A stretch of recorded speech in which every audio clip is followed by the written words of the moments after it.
యాక్చువల్గా ఒక డౌట్, అందరూ మారుతి ఎందుకే చూస్ చేసుకుంటారు బిల్డ్ క్వాలిటీ లేకపోయినా అని అందరూ చాలా అంటే మారుతి కార్ లేని వాళ్ళు ఆలోచిస్తూ ఉంటారు కదా. అదే సేమ్ మైలేజ్ ఇచ్చింది కదా, అంత పెద్ద తేడా అయి ఉండిద్ది మైలేజ్లో.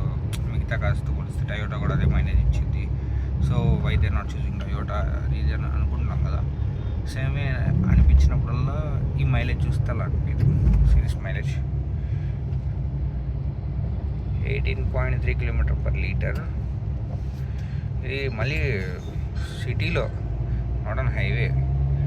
సిటీలో 18.3 అంటే హైదరాబాద్ లాంటి సిటీలో అసలు అంతకంటే అసలు ఏం కావాలి చెప్పండి. అందుకే okay boy. And odometer reading కూడా చూడండి, 1,48,000 kilometers తిరిగింది. నో మేజర్ రిపేర్స్, ఓన్లీ టైర్లు, బ్రేక్ షూలు, బ్రేక్ ప్యాడ్లు, కూలెంట్ ఆయిల్, ఇయే